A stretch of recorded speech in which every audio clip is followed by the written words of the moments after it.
Okay, so today we'll be looking at the last six shlokas related to Jnana Yoga. So before that, let's go through three levels of reality or the truth or the satyam. So there are three levels of reality: pratibhashika, vyavaharika, and paramarthika. So what is pratibhasika? Pratibhas means illusion or appearance. Pratibhasika Satya is the truth which is only true in dream state. This truth is within mind. During sleep, mind creates another world. Dream world is true for dreamers. But when one is awake, this world disappears without leaving any trace. When we get higher waking knowledge, we will understand that dream is not real and is a little below the common waking experience. But to conclude, we must have to conclude this that dream is not real. We must have the waking experience. Unless we come to the Jagrutavastha or the waking state, till that point we feel dream is the reality. So for that level of experience, pratibhasika or dream is the real world. But once we go one step higher from dream state, we come to waking state, then we realize, oh, that I was just dreaming, it's not truth. As long as we remain in the dream state, we cannot comprehend the unreality of dream. While being in dream, we will continue to think it as real and ultimate. But waking experience will shatter this conclusion. In the same way, in waking state, we will consider the external phenomenal world as real and ultimate. But when we get one step higher, that is higher knowledge about Brahman, Brahma Vidya, we will realize that the phenomenal world is not ultimately real. It's not the ultimate truth. So there is something higher truth than the external world. So we can say the lowest level of reality is pratibhasika, and that we experience in our dream state.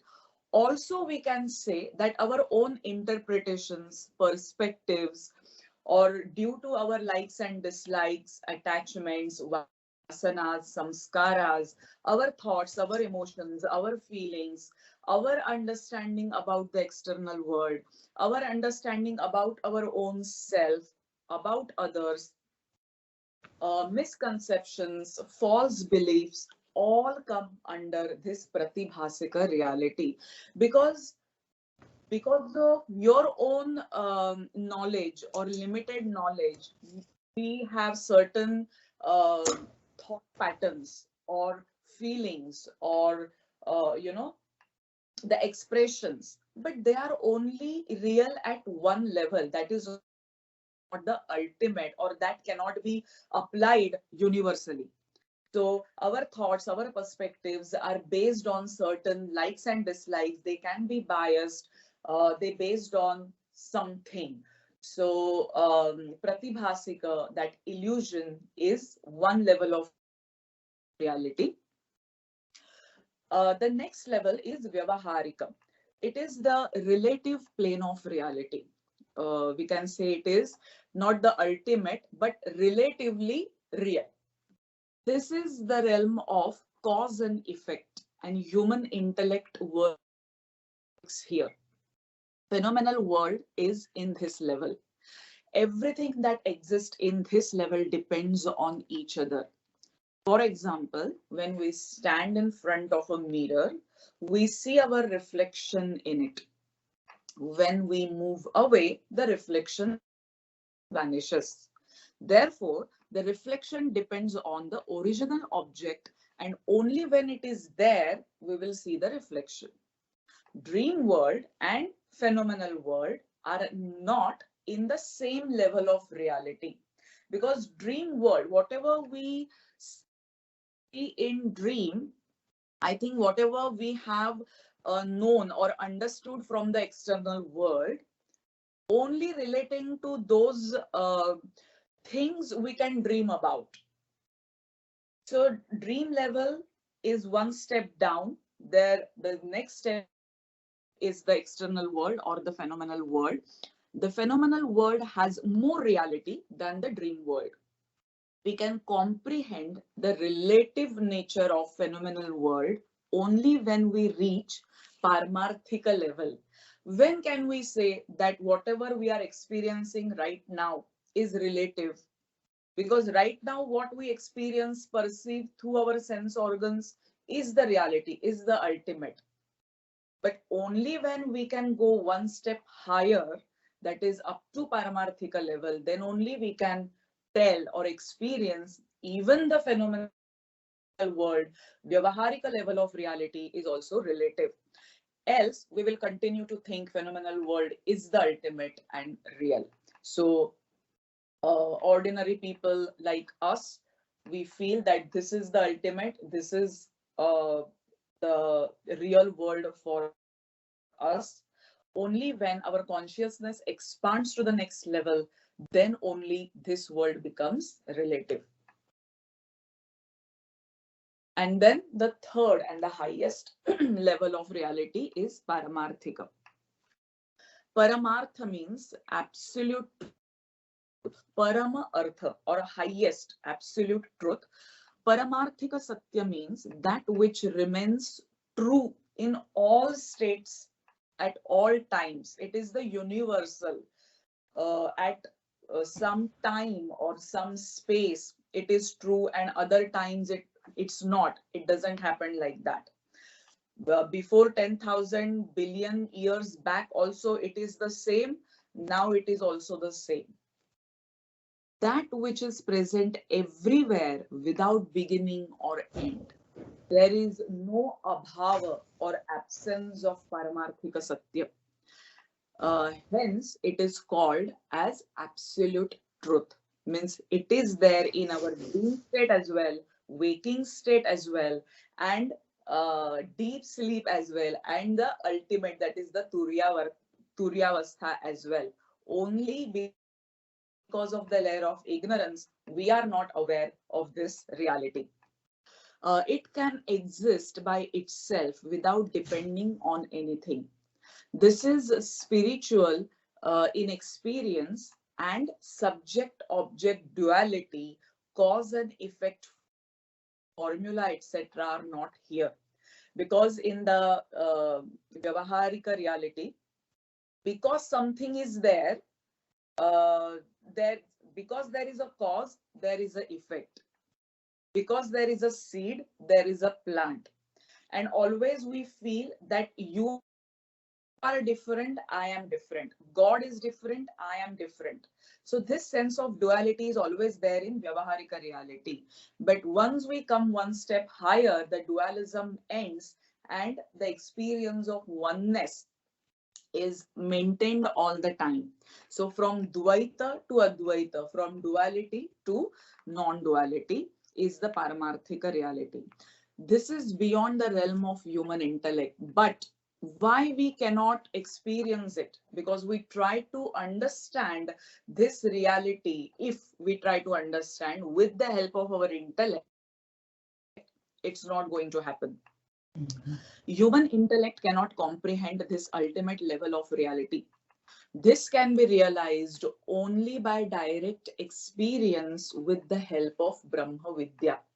What is Brahma Vidya? So whatever sadhana we are doing, it can be Karma Yoga, Bhakti Yoga, Jnana Yoga, or Raja Yoga, or the study of scriptures. Even that will take to some extent, but then it's beyond the intellectual level. The method of logic, reasoning, uh, rationing, it's not going to help us. The Upanishads states that the nature of the ultimate reality, Paramartha Satya, can be expressed only by the word neti neti. means not this, not that. This is an attempt to define something by rejecting all other possibilities on what it can be. Since the ultimate should be beyond human intellect, we can spoke about it only by negation statement. So we cannot say this is the truth. No, you negate all others. So what remains is the ultimate truth. For example, if you want to show a perfect blue color, you negate all the other shades of blue and say that this is the blue color. It's a very gross example, but only that ultimate reality can be understood by negating all other factors. So is there any question? Am I clear with these three levels of reality?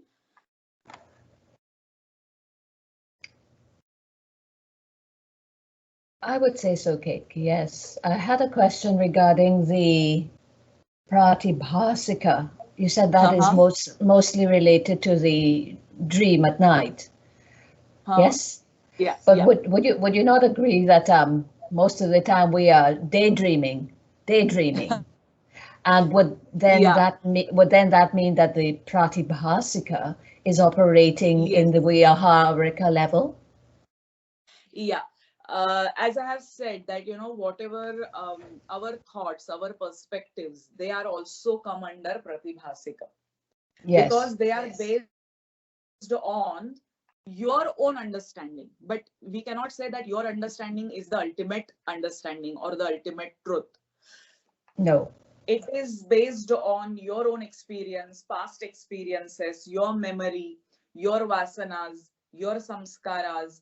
So your point of view is real, but at certain level, it cannot be the ultimate truth. Mm-hmm. Agreed. Yeah. So have I answered your question? So just to confirm, you would say that this way of operating at the Pratibhasika level, it does operate at the Vyaharika level as well. Yes. Yes. But it's not it's not specific only. It's not specific only to nighttime sleeping. No. Okay. Pratibhasika can be, nighttime dreams, daydreams, your thoughts, your perspectives, everything come under Pratibhasika. Great. That well explained. Thank you, Katie. Yeah. Yeah. And Vyavaharika is where there is certain cause and effect. And we try to understand with the help of intellect. Whatever we understand, whatever we experience with the help of intellect comes in Vyavaharika Satya. Sure. But again, that is not the ultimate. No. The Paramarthika is the ultimate. Yes, the Paramarthika, because see, whatever, we have understood right now with the help of our sense organs or with the help of our intellect, that can be changed after 100 years. Yeah, and it's limited. Yes, and it's limited. Yeah. It is limited by time and space. Finite. Yeah. Yes. But that ultimate truth, the Paramarthika reality, was true 100 years back, 50 years back, and it will remain the same even 1,000 years after. It's not going to change. It's not dependent on anything. It's going to remain same, unchanging all the time. But we cannot understand it with the help of our sense organs, intellect. For that, you need to do sadhana. And here the spirituality comes in. Sure. Thank you. Yeah. Yes. Any other questions? All right. So we'll... Okay, here I have given one example right now. Okay, we'll go through it first. So when we negate a particular thing, telling it is not akin to Brahman, then we are a step advanced in our attempt to define Brahman. This is almost same manner when, yeah, I have written this example here. When we negate all non-blue colors to reach to the blue color. That is every negation inherit an affirmation. So by negating, you're affirming that this is not the ultimate truth. Paramarthika is the ultimate level that everyone can realize. There is no higher level than this. In this level, all plurality vanishes. Only pure monism exists, oneness. It is one without a second. Because, like, for example, we can take example of gold. From the context of gold, gold is the reality. But when you look at a gold earring or a gold necklace or a gold bangle, there are plurality, there are various forms, various names. But what is the substratum behind those ornaments is the pure gold. That is monism. So that is only the one truth. You cannot say anything else apart from gold. So this is again a very gross example. A 100 rupee note is taken as valuable because it gets things done in the Vyavaharika world. So when you have 100 rupee note, when you are in Vyavaharika level of reality, because 100 rupee note can give you many things, that is reality at that level. One night you see a piece of paper on the road and mistake it for a 100 rupee note. This temporary reality is Pratibhasika Satya. Always in Advaita Vedanta, this common example is given. Maybe it's at the time of twilight where it is not dark enough and not bright enough. When there is a row on the road, you, because of your past experience, because of your memory, you think it is a snake. But is that the reality? Because of your ignorance, you thought it is a snake. When you take a torch and saw what it is, and then you realize, oh, it's not a snake, it's my mistake, it is just the rope. So this is Pratibhasika Satya. Your 100 rupee note is in reality nothing but a piece of paper with no fixed value. The inflation can reduce its worth over time. If the government bans the note, it immediately turns into a useless piece of paper. Such a truth is Paramarthika Satya. So you negate, it is not a note, it hasn't got any value. So it is something beyond that. So that comes under the ultimate truth. So these are again very gross examples. All right. So now we'll start with our last 6 shlokas. I will go through the meanings first. Prasade sarva dukkhanam hanirasyopajaayate prasanna chetaso hyashu buddhih paryavatishthate.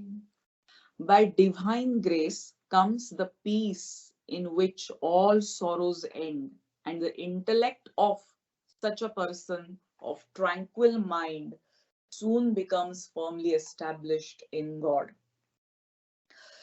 Grace is like a divine energy that floods into a person's personality.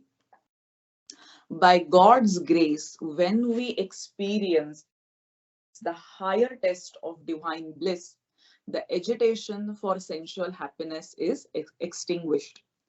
Once that hankering for material objects ceases, one goes beyond all suffering and the mind becomes tranquil.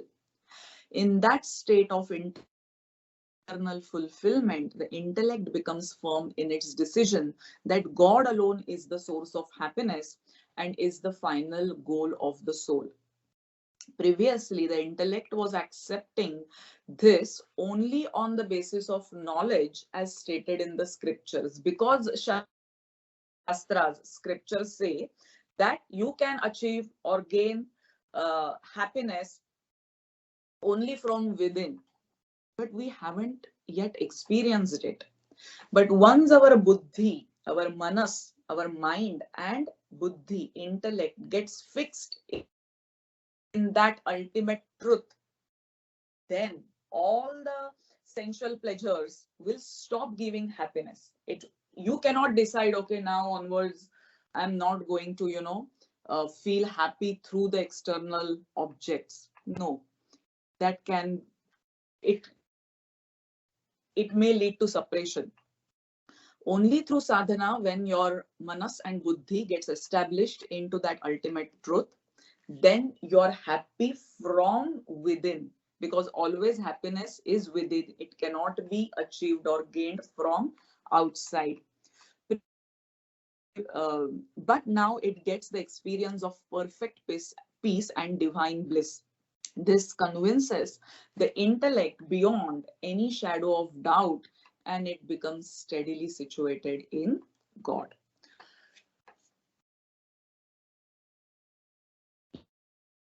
Yes, sarvatrānabhisnehah tattaprāpya shubhāshubham nābhinandati nadveshti tasya prajñā pratisthita.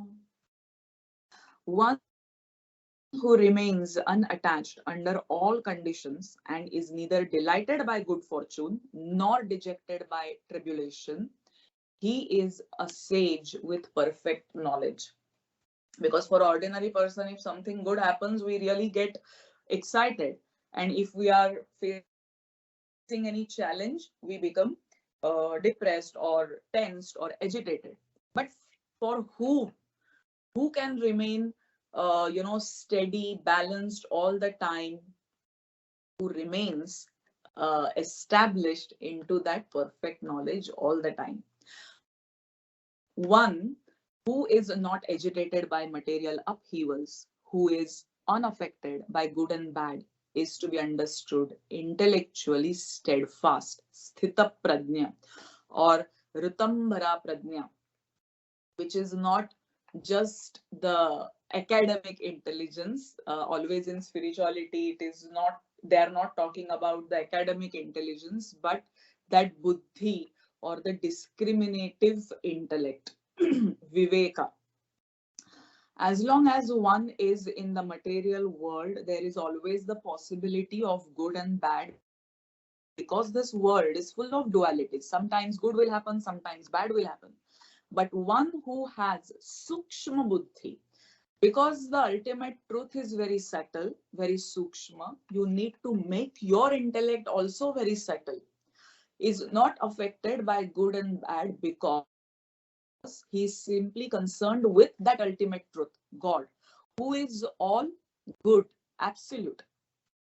Such buddhi is fixed in a perfect transcendental position, technically called as yoga or samadhi.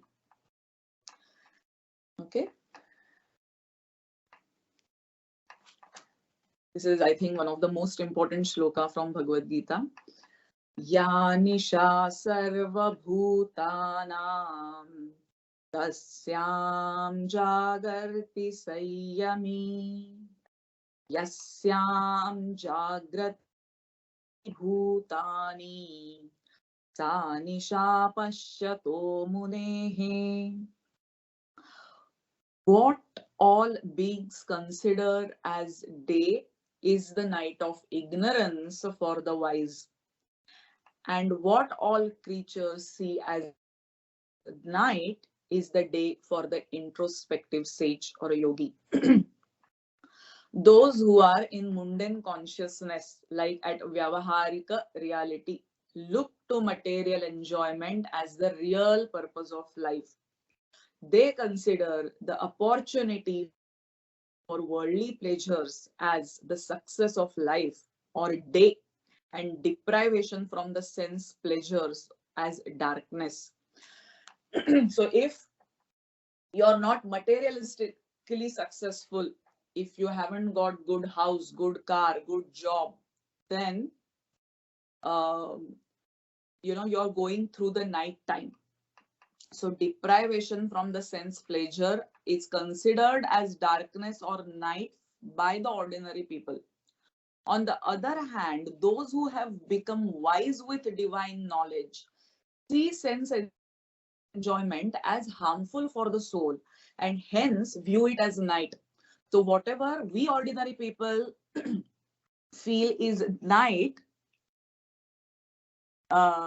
is actually the day for a yogi. They consider refraining from the object of the senses as elevating to the soul and hence look on it as day. Using those connotations of the words, Shri Krishna states that what is a night for the sage is day for the worldly minded people and vice versa. Is that clear? Or any questions about this shloka? And when a yogi look at the ultimate truth, which is independent of itself, not dependent, their ultimate truth, as we have said, Paramarthika Satya is not dependent on anything. That is a day for them, but we look at that as night. So it's just about the wisdom and ignorance are termed as night and day by Shri Krishna in Bhagavad Gita. Is that clear?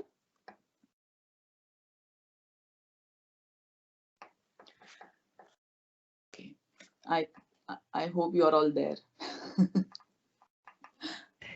I am. It's easy.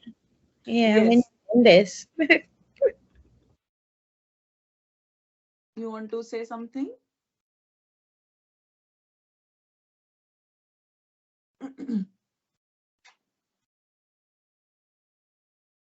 Okay, we'll go to next shloka. Omityekaksharam brahma vyavaran mamanusmaran yah prayati tyajan deham sayati paramam gatim. One who departs from the body while remembering me, the Supreme Personality, and chanting the syllable Om will attain the supreme goal. So here Shri Krishna is emphasizing on the importance of chanting Om. Omi iti means Om iti ekaksharam brahma. That ultimate truth, that Paramarthika Satya reality can be represented with the syllable, with the Bija mantra Om. The sound Om pervades the entire creation. As we say that the whole universe is created from the primordial sound Om. It is imperishable and infinite like God himself, because God itself is represented as Om. Hence it is also called as Anahata Nag. It is not created by striking two objects together. It comes just by itself. In Ashtanga Yoga, the Pranava sound is considered the object of meditation. Tasya Vachakaha Pranavaha. That is represented as Pranava. So Pranava is the other name for Om. And that can be taken as object of meditation. In this verse, Shri Krishna is describing the process of meditation with regards to the Ashtanga Yoga sadhana. The time of death is the final test of our meditation or all the sadhana we have done throughout our life.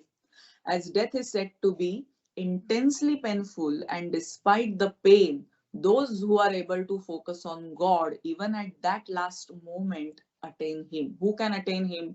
Who can become one with that reality, even in spite of pain, even in spite of discomfort? Who is able to remember Him? and on leaving the body, their souls reach his divine abode.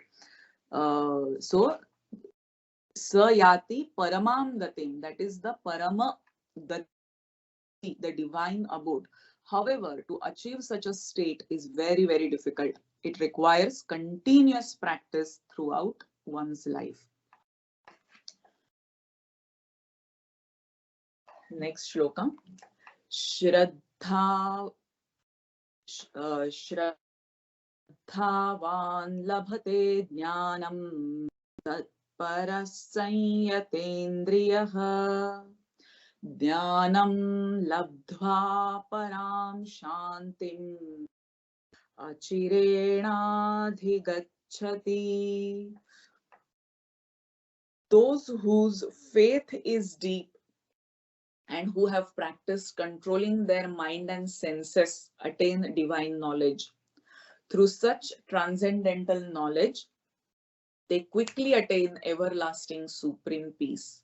Adi Shankaracharya has defined faith as follows. Guru Vedanta Vakyeshu Drudho Vishwasah Shraddha. What is faith? What is Shraddha? Means firm confidence in the words of the Guru and the scriptures. If you, without any doubt, without any, or even with the intellect, you're not applying any logic, any reasoning, how it can be like this.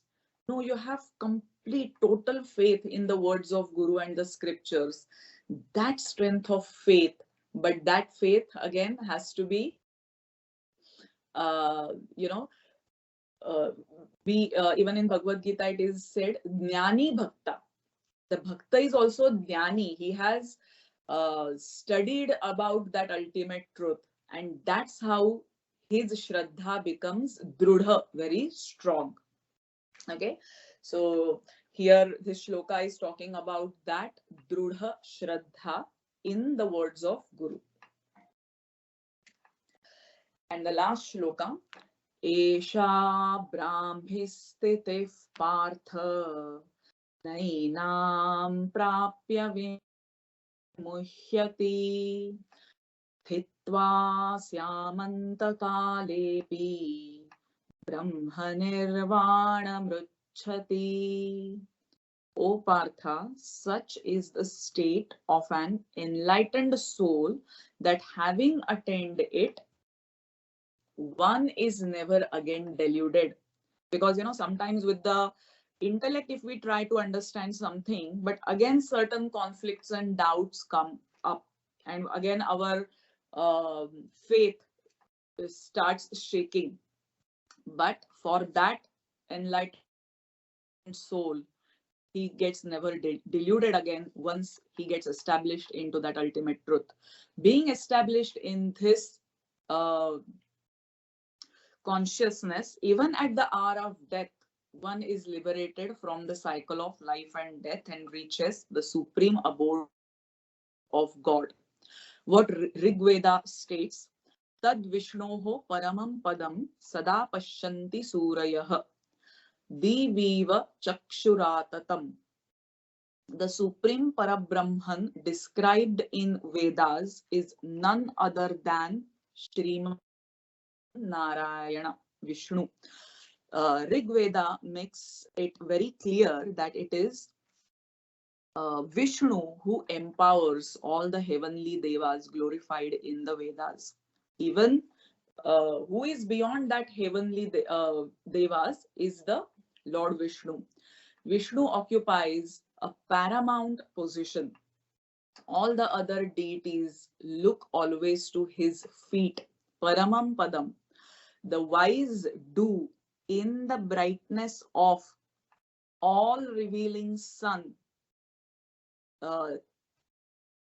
clearly see the widespread eyes of the God. So behind those bright sun rays, who is there? Only a wise can understand the Lord Vishnu, that ultimate truth is behind even that bright sun.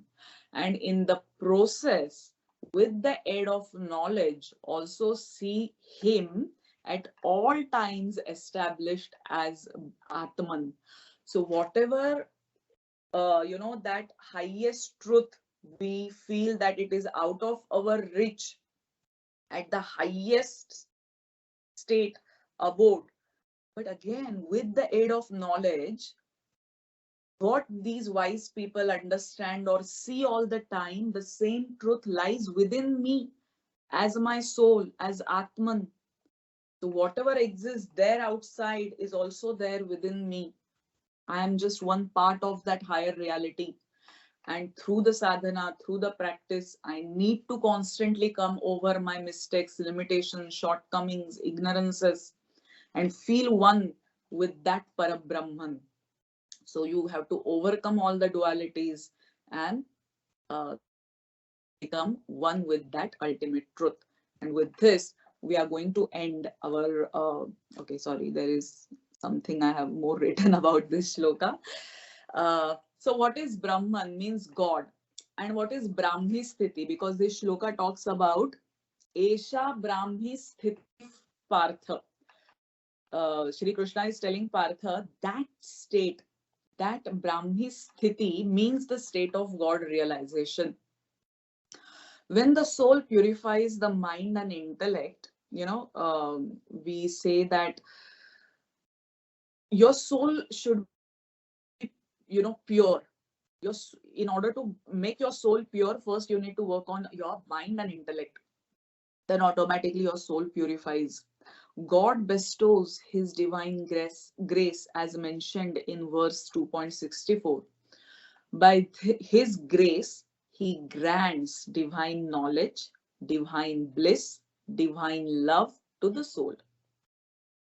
All these are divine energies that are given by God to the soul at the time of God realization, self-realization, and hence it is also called as self-realization. At the same time, he liberates the soul from the bondage of Maya, from dualities, from Vyavaharika Satya, Pratibhasika Satya. What I was thinking, this is the ultimate. Now I'm free from those relative realities. And now I have liberated. The Sanchita karmas, account of karmas of endless lifetime, are destroyed. So what happens when your self-realized soul, when you're attained that Brahmi Sthiti, all your karmas, past karmas are destroyed, they are burnt. Avidya, ignorance within from endless lifetimes in the material world, in Vyavaharika Satya, reality is dispelled. The influence of trigunas, three modes of material nature ceases. The three doshas, three defects of the materially conditioned state come to an end. The pancha kleshas, that is avidya, asmita, raga, dvesha, abhinivesha, these are the five afflictions, five defects of the material intellect are destroyed. The pancha koshas, annamaya, pranamaya, vijnanamaya, manomaya and anandamaya, all koshas, five sheets of the material energy are burnt. Everything is gone. And from that point onward, the soul becomes free from the bondage of Maya for the rest of eternity. Once you're liberated, you're not going to come back. Now it's again that divine wish. If it feels that you have to take birth, then only to fulfill certain, karya or work or any goal, by choice you will take a birth. Right now we are dying, we are again taking birth. It's by compulsion, because we are deeply trapped into all these, in the karmas, in trigunas, pancha klesha, pancha kosha. We are trapped, and just by, we have no choice, we are taking birth, and we are just going on in this cycle of life and death. But only for a realized soul who reaches that Brahmi Sthiti has got choice to take a birth or not to take a birth. When this state of God realization is achieved, the soul is said to be Jivana Mukta. or liberated even while residing in the body. So even if right now he is in this physical body, he is liberated soul. Then at the time of death, the liberated soul finally discards the gross body, the sthula sharira, and it reaches the supreme abode of God, the Brahmi Sthiti. Okay. And always we end our Shloka Sangraha with Sankalpa Vakya. Om Tat Saditi Srimad Bhagavad Gita Su Upanishatsu Brahma Vidyayam Yoga Shastre Shri Krishna Arjuna Samvade Jnana Yoga Shloka Sangraha. Harihi Om Tat Sat. I'll quickly go through the meaning of Sankalpa Vakya. Om Tat Sat. Om is representation of the absolute, enabling everybody to turn towards Godhead. Gita is called Upanishad. Now, Tat Sat. What is Sat? What is that ultimate truth? What is that Paramarthika Satya? Is Om. Because Om is represented as God or Parabrahman. About that ultimate truth, if you want to understand that ultimate truth, if you want to know about it, what you can take up Gita, because Gita is the essence of all the Vedas and Upanishads. Gita is called, even it is called as Gitopanishad. Upanishad because it contains the essence of all the Upanishads, which are the revelations of the ancient sages. Because they are called as Shrutis. It is not written by any person. It is not, having any authorship, but they are the revelations. Hence, it is called as Shrutis. By ancient sages, in the deepest states of meditation, they have heard these revelations. And they are Vedas and Upanishads. And the essence of all that truth is in Srimad Gita, Brahma Vidya, or the science of the eternal. What is Brahma Vidya? The science of that ultimate truth, Paramarthika Satya, reality, because it teaches about the changeless reality behind ever-changing phenomenal world of perceptions, emotions, and thoughts. Yoga Shastra. Why it is again called as Yoga Shastra? Because it is a scripture that explains the techniques of right living and provides a practical guide to work it out in the form of Jnana, Karma, Bhakti, and Raja Yoga. Samvada, because it is in the form of a dialogue between Sri Krishna and Arjuna, the divine and the human, the former teaching the former teaching the latter how to function successfully and efficiently in a community. So this section is entitled Jnana Yoga Shloka Sangraha, the yoga of wisdom. Okay. So with this, we have completed Jnana Yoga Shlokas. Next month, I'm planning to invite a guest speaker. That is again on the second Saturday of August. And after that, probably we will start with Vibhuti Yoga. The entire chapter about God's Vibhutis, different forms in this Vyavaharika reality. So these are the proofs in the Vyavaharika reality that we can perceive through our eyes or hear with our ears. At this level, at least God has given us certain proofs about the Paramarthika Satya.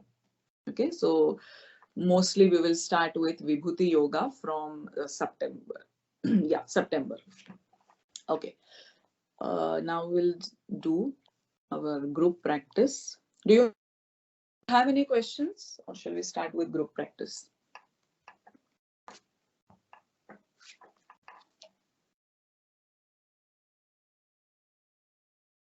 You can unmute yourself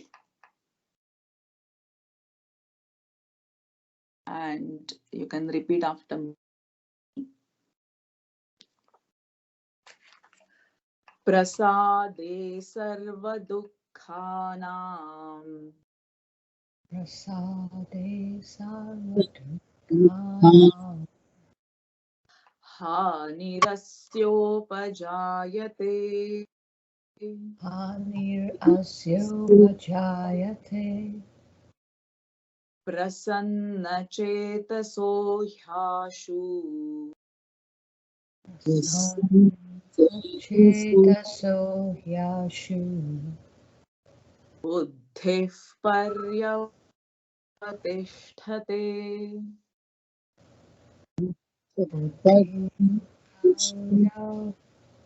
Vatishthate. Very good. Yah sarvatranabhisnehah. Ya sarvatrana bisneyas. Very good. Tatta prapya shubhashubham. Tat prapya shubha shubham. Nabhinandati nadveshti. Nabhinandati nadveshti. Tasya prajna pratisthita. Tasya praja pratishtita. Ya nisha sarvabhutanam. Ya nisha sarvabhutanam. Tasyam jagarti sanyami. Tasyam jagarti sanyami. Yasyam jagrati bhutani. Yasyam jagrati bhutani. Sa nisha pashyato munehi. Sa nisha pashyato munehi. Very good. Om ityekaksharam brahma. Om ityekaksharam brahma. Vyabharan mamanusmaran. Vyaharan mamanusmaran. Yah prayati tyajan deham. Yaf prayati tyajan deham. Sayati paramam gatim. Sayati paramam gatim. Shraddhavan labhate jnanam. Shraddhavan labhate jnanam. Tatparasanyatendriyah. Tatparah sanyatendriyah. Jnanam labdhva param shantim. Jnanam labdhva parang shantim. Achirenadhigacchati. Achirenadhigacchati. Esha brahmi sthitih partha. Esha brahmi sthitah partha. Nainam prapya vimuhyati. Nainam prapya vimuhyati. Hitva syamantakaalepi. Stitva syamantakaalepi. ब्रह्मनिर्वाणमृच्छति Brahmanirvanamrichyati. Om Tatsariti. Om Tatsariti. Srimad Bhagavad Gita Su Srimad Bhagavad Gita Su Upanishatsu Upanishatsu